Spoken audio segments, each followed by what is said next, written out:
여러분 안녕하십니까? 사주상담사 장세진입니다. 평생 남편 뒷바라지하고 자식 키우느라 내 인생은 뒷전이었지요. 친정 부모님 병원 모셔가야 하고 시댁 명절 준비하고 애들 학원비 대느라 내가 입고 싶은 옷 한 벌 제대로 못 샀습니다. 그런데 이상하죠. 나이 들수록 몸은 왜 이렇게 아픈지 마음은 왜 이렇게 허전한지 모르겠습니다. 주변 사람들은 그렇게 착하게 살았으면 복받아야지. 그런데 현실은 정반대이죠. 자식들은 각자 바쁘다며 연락도 뜸하고 남편은 여전히 당연하게 받아들이기만 합니다. 이건 당신 잘못이 아니죠. 사주 명리학에서 보면 태어날 때부터 받는 역할보다 주는 역할이 강한 사주일 가능성이 높습니다. 이런 사주는 젊을 땐 칭찬받지만 중년 이후엔 반드시 대가를 치르게 되어 있죠. 영상을 보시기 전에 먼저 좋아요 한번 눌러주시고요. 댓글로 여러분의 경험도 나눠주십시오.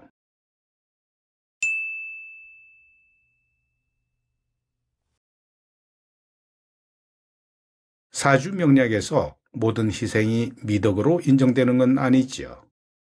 특히 인성이 강하거나 식상이 과다한 경우 문제가 발생할 수 있습니다. 인성은 부모나 어른, 배움을 뜻하는데요. 이게 강하면 책임감이 강하면서 남을 먼저 생각하고, 식상은 자식이나 표현, 베푸는 행위를 의미하는데 이것도 과하면 끊임없이 주기만 합니다. 이 두 가지가 동시에 강하면 평생 받는 법을 모르고 살아가지요. 일간, 즉 나 자신을 뜻하는 기운이 약한데 인성과 식상만 강하다면 자기 에너지는 계속 소모되는데 회복할 통로가 없는 겁니다. 젊을 땐 체력으로 버티지만 중년 이후엔 몸과 마음이 동시에 무너지지요. 예를 들어 일간이 을목인데 수기운이 과하다면 물을 너무 많이 받는 나무처럼 뿌리가 썩겠죠. 이런 사주는 남을 돕는 게 본능이지만 정작 본인은 돌보지 못하는 구조입니다.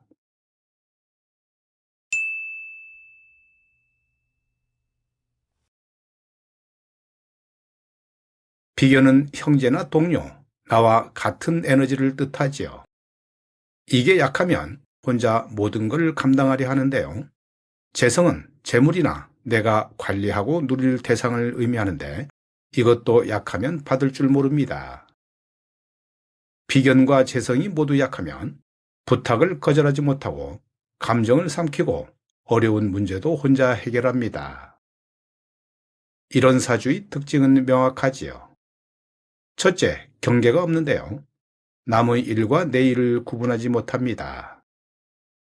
둘째, 거절이 불가능하지요. 미안해, 괜찮아가 입버릇이고 정작 자기 감정은 표현하지 못합니다. 셋째, 관계에서 일방적이지요. 주기만 하고 받지 못하지만 그걸 당연하게 여기고 살아갑니다. 주변 사람들은 편해지지요. 당신이 알아서 해주니까 그냥 받기만 하면 됩니다. 하지만 당신은 점점 말라가지요. 이 고갈이 중년 이후 건강 문제나 우울감 등으로 인간관계 단절로 나타납니다.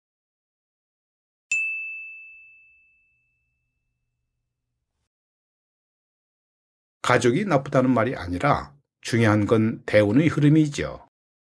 대운은 10년 단위로 바뀌는 운의 큰 흐름인데 이 대운이 어떤 오행으로 들어오느냐에 따라 삶의 방향이 완전히 달라집니다.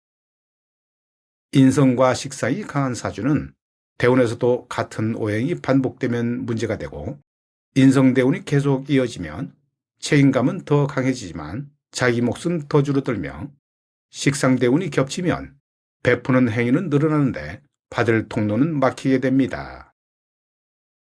특히 중년 이후 대운이 바뀌면서 인성이나 식상으로 쏠리면 보호막이 사라지지요. 이때부터 운이 나를 소모하는 방향으로 작동하는데요. 건강 문제가 생기고 정서적으로도 공허해지고 인연이 끊어집니다.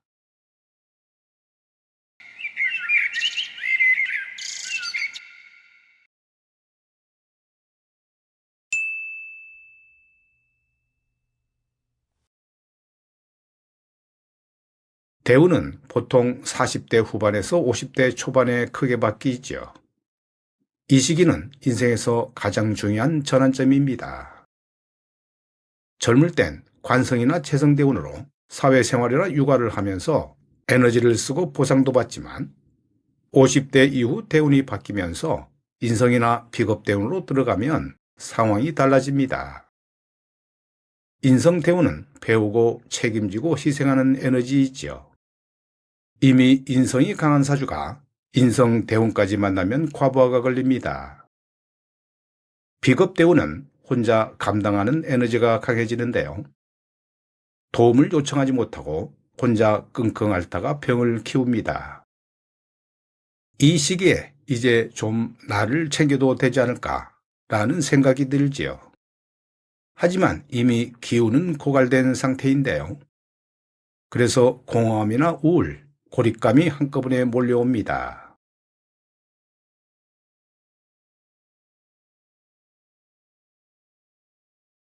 여기서 중요한 반전이 있죠. 이 사주는 불행한 사주가 절대 아닙니다. 오히려 깨달으면 말년이 완전히 달라지는 사주인데요. 평생 남을 살린 그 강력한 에너지가 방향만 바꾸면 말년에 나를 살리는 힘으로 돌아옵니다. 사주 명략에서 오행은 선과 악이 없지요. 문제는 균형과 방향인데요. 지금까지 에너지가 밖과 남에게로 향했다면 이제는 그 에너지를 안으로 그리고 나에게로 돌려야 합니다. 인성이 강한 사주는 배우는 능력이 매우 뛰어나지요. 50대 이후에도 새로운 취미나 공부를 시작하면 금방 깊이 있게 파고듭니다. 식상이 강한 사주는 표현력이 뛰어나지요. 글쓰기나 그림 요리 등 자신을 표현하는 일을 하면 오히려 에너지가 생겨납니다.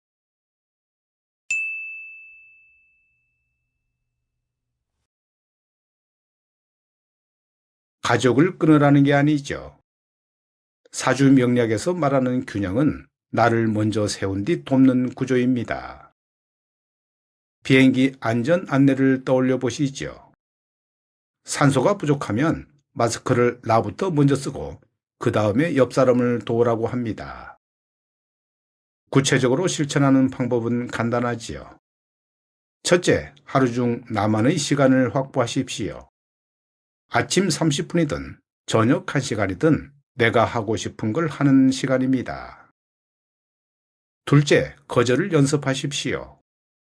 미안한데 오늘은 안 될 것 같아. 이 한마디가 운을 바꿉니다. 셋째, 내 감정을 표현하십시오. 힘들면 힘들다고 말해야 합니다. 넷째, 나를 위한 소비를 하십시오. 내가 먹고 싶은 간식, 입고 싶은 옷, 이게 전부 재성을 활성화하는 행위입니다. 다섯째, 새로운 인간관계를 만드십시오. 취미 모임이나 동호회 등 나와 맞는 사람들을 만나야 합니다.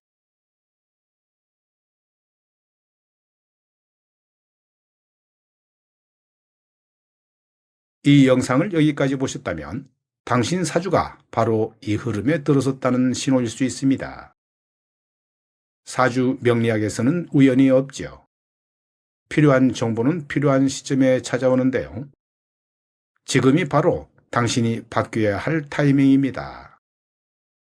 말년이 힘들게 끝날 사주인지 지금부터 편안해질 사주인지는 이미 갈림길에 와 있습니다. 대우는 정해져 있지만 그 안에서 어떻게 살아가느냐는 당신 선택이지요. 사주는 운명이 아니라 설명서인데요. 내가 왜 이렇게 살아왔는지, 앞으로 어떻게 살아야 하는지를 알려주는 지침서입니다. 이 설명서를 읽고 이해하셨다면 이제는 실천할 차례이지요. 작은 변화부터 시작하십시오. 그동안 당신이 쌓아온 모든 희생과 헌신은 결코 헛되지 않습니다.